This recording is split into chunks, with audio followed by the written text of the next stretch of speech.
दूसरे की कमजोरी हम लोग जानते हैं, उसे दूर कर सकते हैं। और हमारा मुकाबला उन लोगों से है जो छुट्टे वाले जो हैं। छुट्टे वालों से तो तंग हुआ, पशुओं से या नेताओं से जो परिवार को भी नहीं मानते। हमारी ये परिवार, ये हमारा ताकत, हमारी ताकत है, हमारी पहचान है। चौधरी चरण सिंह की कर्मभूमि रही और पुराने लोग आपको बता देंगे कि जब चौधरी चरण सिंह जी सत्ता में आते थे तो सरकार की बागडोर, किसान में झोपड़पट्टी में रहने वाला व्यक्ति, खेत में काम करने वाला व्यक्ति, उसके हाथ में बागडोर होती थी, उसकी छाती गर्व से फूल जाती थी। उसे महसूस होता था कि सरकार मुझसे है, ये अधिकारी मुझसे हैं, ये नेता मुझसे हैं। तो समाज बहुत शक्तिशाली है। और मैं आपको याद दिलाना चाहता हूं कि जब चौधरी चरण सिंह जी भी आपने बनाए और आज ही उसी राजनीतिक दौर के हमारे स्वर्गीय कर्पूरी ठाकुर जी, आज उनकी पुण्यतिथि है। मैं मंच के माध्यम से उन्हें भी श्रद्धांजलि अर्पित करता हूं।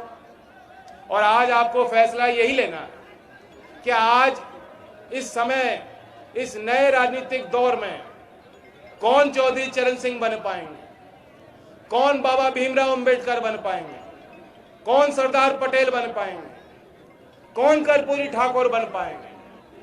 ये नेता आपको तैयार करने हैं 20 तारीख। सिर्फ उत्तर प्रदेश का चुनाव नहीं, देश के किसान राजनीति का भविष्य भी आप तय करोगे, क्योंकि देश भर के किसानों की नजर है सादाबाद के फैसले पर।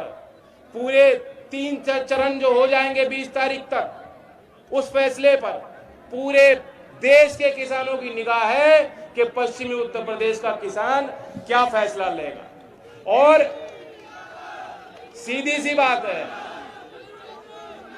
ये मुकाबला दो में है। यहां किसी स्थानीय नेता के संबंध में मैं कुछ नहीं कहूंगा, कुछ बातें कही गई हैं, मैं उन बातों से इत्तेफाक नहीं रखता। हमारी कोई लड़ाई किसी व्यक्ति के खिलाफ नहीं है, हमारी लड़ाई बड़ी है, किसान राजनीति की लड़ाई है।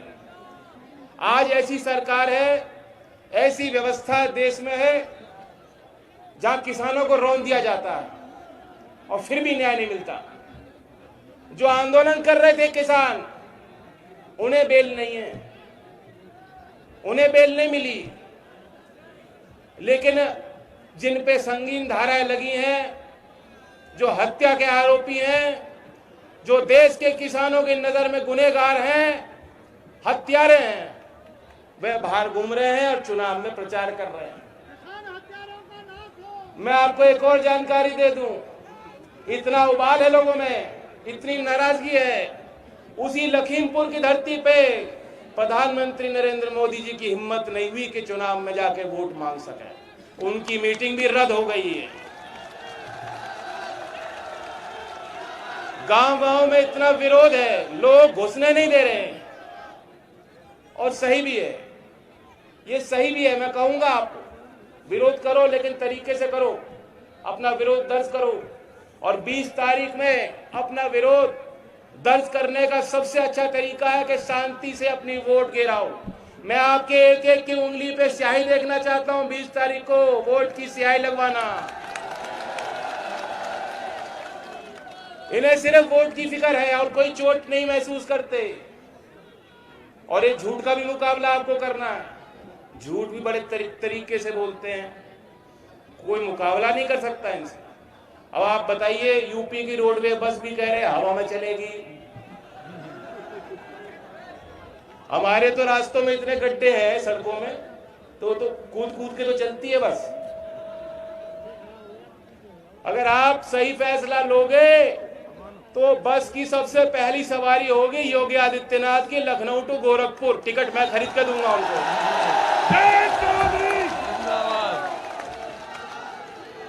बहुत झूठ बोलते। यही गडकरी जी ये मथुरा में कह गए थे कि अगली बार मैं वृंदावन आऊंगा तो पानी के जहाज से दिल्ली से सवारी करके आऊंगा। अब वो जहाज हवा में उड़ा रहे हैं। तो हवा हवाई इनकी बातें हैं, इनसे बच के रहना है। हम उत्तर प्रदेश की जो विकास की संभावना है, जो विकास के दरवाजे इन्होंने बंद किए, जो सड़क, जो व्यवस्था ये खा गए, जो नौकरी ये खा गए, जो विकास इन्होंने रोका, उन रास्तों को खोलना चाहते हैं। बड़ी शर्म की बात है कि जब देश में तुलना होती है राज्यों की, मानव विकास, सामाजिक विकास, आर्थिक विकास के जो सूचकांक हैं, जब गिनती होती है, शुरुआत केरल से होती है। शुरुआत गुजरात, केरल, दक्षिणी भारत के कई राज्य हमसे कई गुना ज्यादा बेहतर हैं, और सबसे आखिरी पायदान पे जाकर रुकती है गिनती तो उत्तर प्रदेश जो सबसे पिछड़ा राज्य पूरे देश का बन चुका है। और फिर भी बाबा जी कहते हैं हमने आय दुगनी कर दी, हमने जो लाखों नौकरी दे दी, ना नौकरी मिल रही है, और किस्मत वाले को नौकरी मिलती है और नौकरी नहीं मिलेगी तो शादी भी नहीं होने वाली, फिर छुट्टे ही रह जाओगे। छुट्टों से परेशान हो, मैं तो किस्मत वाला हूं, मेरी शादी हुई। गुड्डू जी किस्मत वाले, इनकी शादी हुई है। तो अपनी किस्मत संवारना चाहते हो नौजवानों?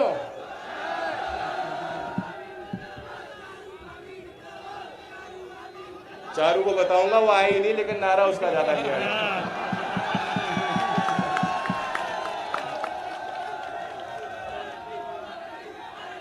उसे बुखार है, वरना वो आती जरूर। योगी की बातों ने उसे भी गर्म कर दिया। देखिए, अब मैं कुछ समस्या जो है क्षेत्र की और जो हमारे वादे, उन पे बात रखना चाहता हूं। ये आलू का बहुत बड़ा पैदावार इस क्षेत्र में होता है, लेकिन आलू में जितनी मेहनत आपने अपनी खेती में करी है, वो कीमत आपको मिल रही है क्या? अब इसके उपाय तो कई हैं। जो अखिलेश जी कह गए कि फैक्ट्री लगेगी, वो भी सही बात है। खाद्य प्रसंस्करण उद्योग को बढ़ावा देने की जरूरत है, तभी जो खरीदारी होगी, निजी क्षेत्र के लोग भी किसान से खरीदेंगे, तब बेहतर भाव मिलेगा।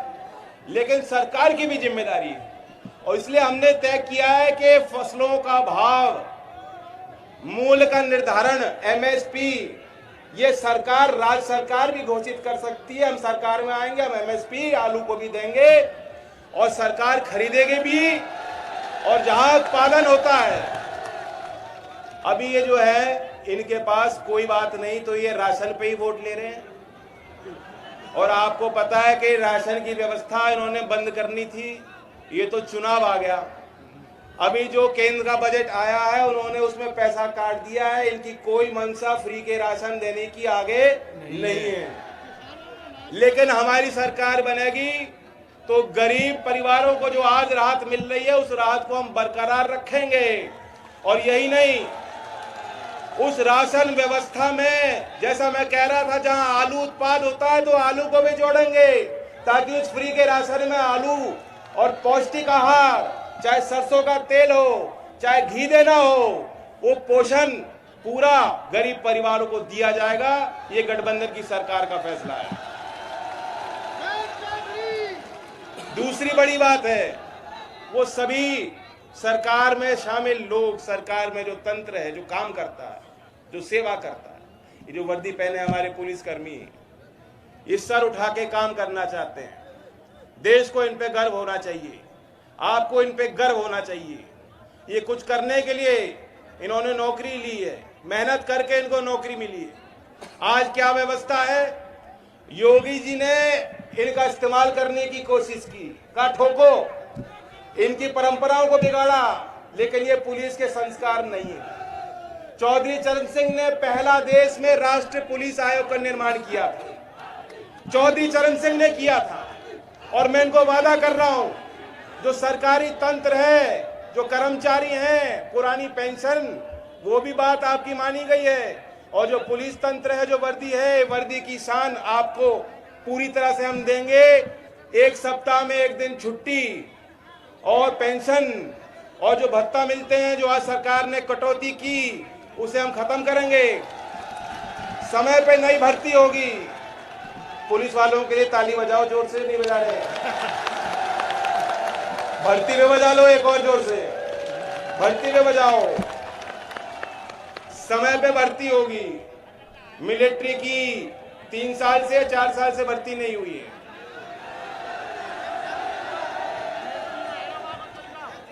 ये पाकिस्तान के नाम पे वोट लेना चाह रहे हैं और नौकरी देना नहीं चाह रहे। तो पाकिस्तान के नाम पे क्या और कह रहे हो कि गोले दागेंगे, कौन दागेगा? वो तो हमारे नौजवानों को नौकरी दो आप, तब देश सुरक्षित रहेगा। तो ये व्यवस्था राज्य की सरकार केंद्र की सरकार के साथ मिलकर कर सकती है। चौधरी अजीत सिंह जी ने भी भर्ती कराई थी। आज भी आप दिल्ली में जाके देखोगे, दिल्ली पुलिस में पश्चिम यूपी, हरियाणा और पश्चिम यूपी का आपको कितने नौजवान मिल जाएंगे जो वहां नौकरी उनको मिल गई। ये चौधरी अजीत सिंह जी के समय की बात है। और इसलिए हम करेंगे कोशिश कि यहीं इसी क्षेत्र में जब भर्ती प्रक्रिया हो तो ऐसा ना हो कि पश्चिम के लोगों को बुलाया जाए गाजीपुर। भर्ती के केंद्र, भर्ती की दौड़ भी इसी क्षेत्र में हो, गृह जनपद में आसपास, ताकि यहीं आपका जो है खर्चा ना हो नौकरी के चक्कर में। तीसरी बड़ी बात है, महंगाई की मार हर घर पे पड़ी है, हर घर पे पड़ी है महंगाई की मार। अब इनका झूठ तो चलता रहता है, इनका ढोंग चलता रहता है, मनोरंजन भी खूब करते हैं। मोदी जी की देखी होगी तस्वीर, ऐसे ऐसे ऐसे करते हुए। ढपली अच्छी बजाते हैं, ढोल अच्छा बजाता है, बांसुरी अच्छी बजाते हैं, लेकिन जनता इनके इशारे पे अब नाच नहीं रही। अब जनता इनके इशारे पे नाच नहीं रही है। जनता का अपना मन बन चुका है। महंगाई का प्रभाव हर घर पे पड़ा है और पूरे उत्तर भारत में सबसे महंगी बिजली कहीं थी तो उत्तर प्रदेश में थी। पूरे 4.5-5 साल आपसे वसूली की गई। मैं यहाँ टुंडला से होके आ रहा हूँ और टुंडला के एक क्षेत्र के एक गांव में एक किसान ने अभी आत्महत्या कर ली। 35 साल का किसान। क्यों करी आत्महत्या? 2 लाख का बिजली का बकाया था, 1.5 लाख का बैंक का ऋण था और 35 साल कोई उम्र नहीं होती। 35 साल कोई उम्र नहीं होती टूटने की, पूरा जीवन उनका पड़ा था। लेकिन जो भी कारण थे वे कष्ट उनसे झेले नहीं गए, उन्होंने कमजोर फैसला लिया और आत्महत्या कर ली। लेकिन सच्चाई ये है कि ऐसी पीड़ा घर घर में है, ऐसे कष्ट घर घर में है। पूरे 5 साल महंगी बिजली। मुझे लगता है कि बिजली का बिल आता है तो आपके यहाँ करंट लग जाता है, कैसे चुकाओगे? और इसलिए गठबंधन की सरकार ने फैसला लिया है कि 300 यूनिट सबका बिल माफ, 300 यूनिट बिजली फ्री। और जब से बिजली हम लोगों ने शुरुआत की, बीजेपी वाले भी बिजली कर रहे हैं। बट इनका ट्रांसफॉर्मर बच रहा है क्या? फूक गया? फूके हुए ट्रांसफॉर्मर है, लाइन भी कट गई है, खंबे भी नहीं है।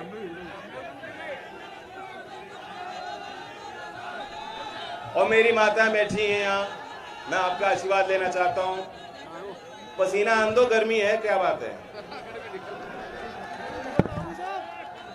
20 तारीख में गर्मी का इंतजाम करोगे नहीं करोगे? 20 तारीख ऐसे नहीं होगा। है तो बड़ी कमजोर बात करी आपने। दोनों मुट्ठी बांध के करोगे कि नहीं करोगे?